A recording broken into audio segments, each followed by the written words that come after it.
Let's talk about everything that I did right when I started my esthetician business. So, this isn't going to be everything, but this is going to be the top 5 things that I think I did pretty good on, and that way you can learn and do them as well. So, my favorite one, number one, that I did was I invested in this table. I actually found this table or bed, esthetician bed table, on Facebook Marketplace for a great price. It is a electric one.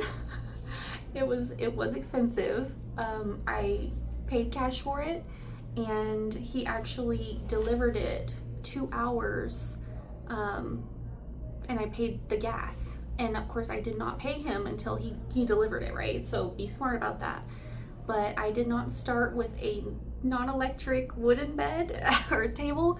I started, this is a huge, it's really wide and it's very sturdy. And I did that because I'm a bigger girl, and I didn't want clients to feel uncomfortable. I didn't want the bed rocking. I didn't want it jiggling. I didn't want them to have to tiptoe onto it to make sure it doesn't move. And so I knew from the get-go that this table was going to be my number one expense. It was the most important to me. If that's not as important to you and your clients really don't care, save the money, because this was expensive. Save your money for retail or something. But for me, best thing I ever did for my business, and I do not regret it at all.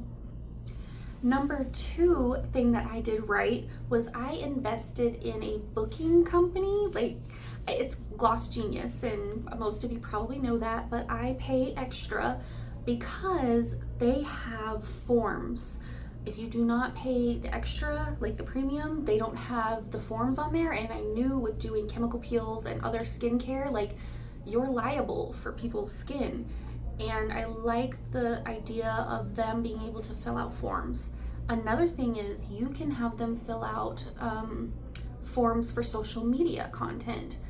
If they do not want to be put on social media, they do not have to fill it out. But if they don't mind and you would like to record them, have them sign the paper. And I like it because it's all right there, and it's a booking system, so it's easy for them to navigate and book. I just love the system so much.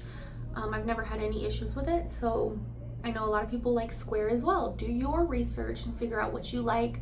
The point I'm making is invest in one that's going to give you all the benefits that you need. Number 3 that I did right was I researched estheticians around me to come up with a reasonable price list. You also want to compare what you're spending on your back bar versus the facial itself. But also, if you're new, you're going to want to do specials. You're going to want to do grand opening sales, get people in the door. And I was a little lost about what to price everything at, so I did my research. Research those around you and get a guesstimate, but you also don't want to sell yourself short either. I'm not saying to do that. I'm just saying you don't want to go overboard and everyone's like, wow, this is really expensive. Especially right out of school. I also base my price on experience. So I've been in the industry for 5 years, and my clients are paying for that 5-year experience. But if you're just out of school, research those around you. What is everyone else charging? And then figure out what's best charge for you. Number 4 is gonna be controversial, but I am at a salon brand chain, Salon by JC, and some people don't like it because it can be expensive, and that's a con, right? But the pro is the advertising is crazy. You can't get, like, people walk by my room all the time and they look in my window. My door's right here, my business cards are right here, everything is right there, and there's beauty industry all around in here, and it's kind of like a one-stop shop. And so the pro for me is, but like, if I were to go to an office space, that marketing that you have to do is going to be extensive. Whereas here, yes, I do need extensive marketing, but the clients are right here. They're walking by every day, and you just have to be here and talk about yourself and promote yourself. And that is a pro that I love. The other pro is that they really stay on top of you about your licenses, your mini salon license, your complaints, your human trafficking. They kind of guide you. And if you're new, you might need that guidance. But also check your finances always. And number 5, the most important, is I just got started. I stopped making excuses. It's never the right time. It's never gonna be the right time. You're never gonna have enough money, I promise you. I got started in October and I still don't have enough money, but I'm doing it, and I'm actually the happiest I've ever been, and I'm in love with what I do and my space, and you just have to take the leap of faith.